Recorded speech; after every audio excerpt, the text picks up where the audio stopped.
My name is Jonah Hausch, and the topic that I've chosen is W.E.B. Du Bois, Racial Injustice, Jim Crow, and the Refusal to be Silenced. First, let's begin with a project overview. American sociologist, civil rights activist, and political commentator W.E.B. Du Bois was monumental in the eventual achievement of civil rights in America. Over the course of the semester, I've written 4 paper assignments for the purpose of formulating a more comprehensive understanding of Du Bois' life. Through the use of independent biography, historical context source, contemporary period scholarship, and primary source documents directly from Du Bois himself, I've been able to analyze the events and experiences that caused Du Bois to make the decisions that he made throughout his life. Upon further research, I would like to look into more individuals who have fought for equality and fairness for other marginalized groups. This could be answered through my future capstone research, as I would like to use the population of Midland University for the purpose of discerning the progress that has actually been made from an equality standpoint for many different groups. The first part of my project is a historical figure selection. For this part, I chose David Levering Lewis's W.E.B. Du Bois, a biography. I selected W.E.B. Du Bois because I believe he is one of the unsung heroes of equality throughout American history. I selected this text because it won a Pulitzer Prize, and I felt as if there would be a lot of information that I could use to formulate a complete understanding of his life. I was correct in this assessment to the point at which Du Bois decided to go against patriotism and nationalism and oppose America during much of the Cold War. I believe that this lack of detail that was a part of this book was as a result of the author wanting Du Bois to look like a hero. That being said, Du Bois was faced with one way to fight those who were being treated unfairly. That is, using his voice. This is a lesson that needs to be carried into contemporary issues. If one sees injustice, fight against it. The next part of my project was a historical context source. For this part, I chose Michael K. Honey's To the Promised Land, Martin Luther King and the Fight for Economic Justice. This has some very good information regarding the life of Martin Luther King, as well as the daily experiences of an African American man during the mid-20th century.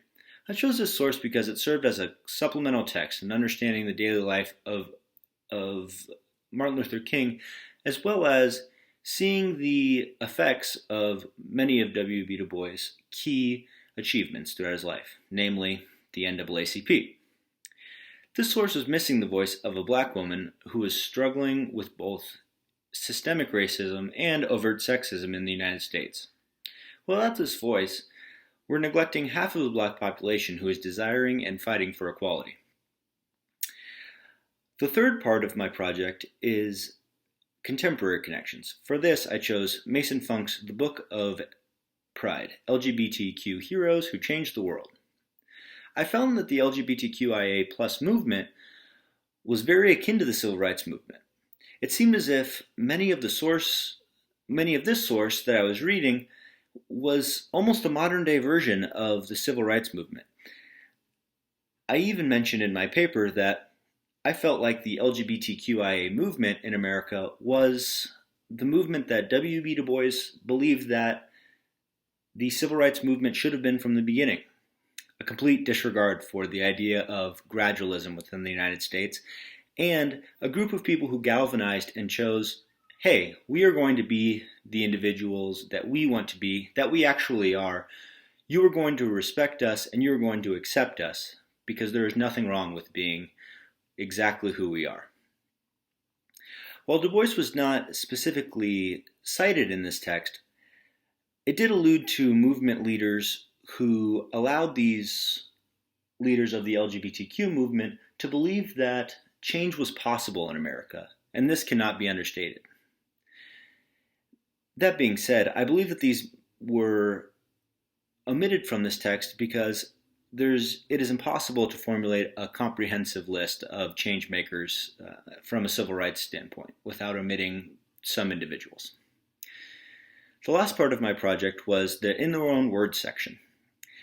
For this section, I chose 2 quotes that I felt were extremely apt. First, the problem of the 20th century is the problem of the color line. This showed the progression of W.B. Du Bois as a person throughout his life and the prosperity for the fight of forgotten and marginalized. The second is the cost of liberty is less than the cost of oppression. And I believe this is a theme that Du Bois carried throughout his life. He believes that fighting and being persecuted for fighting for equality is less than the price of being silent. For this reason, Du Bois was extremely vocal throughout his time. And I felt that the University of Massachusetts Amherst source for the W.B. Du Bois papers was extremely useful in this endeavor. Thank you.